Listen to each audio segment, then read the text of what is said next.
Welcome to Bangla স্টোরিভার্স। আমার কি ভুল ছিল পার্ট 1। শহরের নাম সিউল, কিন্তু আজ রাতের আকাশটা যেন একটু বেশি কালো। আজও আধারে বৃষ্টি পড়ছে। মেহেরুবা জানালার পাশে বসে একটি বই পড়ছিল।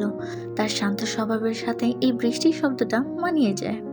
এমন সময় তার বড় ভাই সুগা রুমে ঢুকলো এবং বলল, মেহরুবা, এখনো জেগে আছিস? কাল তোর নতুন কলেজের প্রথম দিন, মনে আছে তো? মেহেরুবা মিষ্টি হেসে বলল, হ্যাঁ ভাইয়া, মনে আছে। আসলে বৃষ্টির শব্দে ঘুম আসছিল না। হঠাৎ নিচের থেকে ডাক আসলো মায়ের। সুগা, মেহরুবা, খাবি আয়, তোর বাবা অপেক্ষা করছে। তারপর খাবারের টেবিলে মেহেরুবার ছোট বোন বাহি অলরেডি কিচিরমিচির শুরু করে দিয়েছে। বাবা জনজং সুক গভীর মুখে পত্রিকা পড়ছিলেন।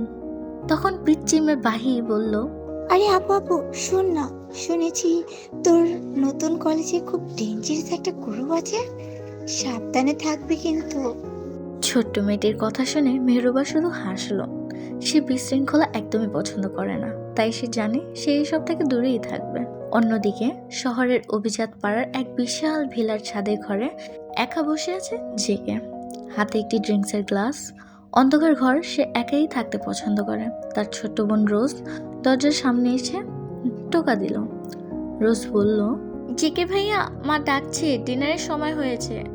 রোজের ভয়েস শুনে জেকে বলল কর্কশ গলায়, বলে দে আমি খাবো না, আর আমার ঘরে পারমিশন ছাড়া আসবি না। রোজ একটা দীর্ঘশ্বাস ফেলে চলে গেল। সে জানে তার ভাইটা মা বাবার আদরের বড় হলেও ছোটবেলা থেকে খুবই রুক্ষ এবং একাকী।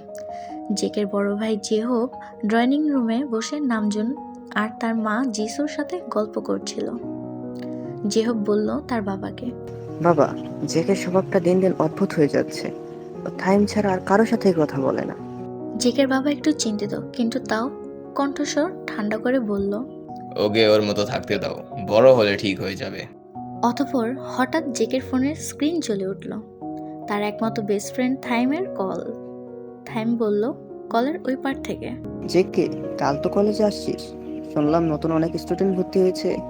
কলের এই প্রান্ত থেকে জেকে ঠান্ডাভাবেই কিছুক্ষণ অপেক্ষা করলো। তারপর সে বলল, আমার তাতে কিছু যায় আসে না, শুধু কেউ যেন আমার সীমানা না পেরোয়। জেকে থাইমের উত্তর দেওয়ার আগেই কল কেটে দিল। একই শহরের অন্য প্রান্তে একটি অন্ধকার আস্তানার উত্তপ্ত পরিবেশ। সেখানে রাজত্ব করছে গ্রেস, তার মাফিয়া গ্যাং F4K এর লিডার সে। হাতে ব্যান্ডেজ বাঁধছে তার বন্ধু রেন ব্যান্ডেজ বাঁধতে বাঁধতে বলল, ক্রিস, এই মারামারিটা না করলেও পারতি। জং হিউনের দলটা ছোট হলেও বিপজ্জনক। ক্রিস কথাটি হেসে উড়িয়ে দিয়ে রেনকে বলল, আরে রেন, বিপদে না থাকলে বেঁচে থাকার মজা কোথায়? দাদিমা জানতে পেরেছেন? রেন একটু ঘুমড়ো মুখ করে বলল, দাদিমা এখনো জানে না, জানলে তোর বাবা মার কাছে বিচার দিলে তোর খবর আছে। ক্রিসের মুখে কোনো ভয়ের চিহ্ন নেই। সে একটু থামলো, তারপর হঠাৎ করেই একটু পৈশাসিক মুখ নিয়ে বলল, কাল থেকে আমি আবার কলেজ যাচ্ছি। অনেক দিন কোনো নতুন শিকার পাওয়া যাচ্ছে না। ক্রিসের চোখে এক অদ্ভুত উন্মাদনা। সে জানে না যে আগামীকাল থেকেই তার জীবন এমন একজন প্রবেশ করবে যার জন্য সে পাগলের মতো হয়ে যাবে। তারপরের দিন সকালে কলেজে মেহরুবা তার দুই বান্ধবী ইয়েজি আর জেনিয়ের সাথে কলেজের করিডোর দিয়ে হাঁটছিল। সে খুব সাধারণ একটা ড্রেস পরে আছে, কিন্তু তার স্নিগ্ধতা সবার নজর কাটছে। জেনি হঠাৎ করেই ইশারা দিয়ে মেহরুবাকে ডেকে বলল, মেহরুবা, দেখ দেখ, ওই যে কোনায় যে ছেলেটা একাই দাঁড়িয়ে আছে, ওইটাই জেগে। খুব রুড বিহেভিয়ার, কিন্তু দেখতে দারুণ। মেহরুবা তাকাতেই দেখলো জেকে দেয়ালের সাথে হেলান দিয়ে দাঁড়িয়ে আছে। মেহরুবা কিছুক্ষণ জেকেকে পরখ করলো। ছেলেটি ব্ল্যাক লেদারের একটা জ্যাকেট পরা। জেকের চোখ মেহরুবার ওপর পড়তেই সে মুহূর্তের জন্য থমকে গেল, কিন্তু পরক্ষণেই মুখ ঘুরিয়ে নিল। এবং ঠিক তখনই করিডোর কাঁপিয়ে এন্ট্রি নিল ক্রিস এবং তার দল F4K। ক্রিস হাঁটতে হাঁটতে মেহরুবার সামনে এসে দাঁড়ালো। মেহরুবা ভয় না পেলেও শান্ত চোখে তাকালো।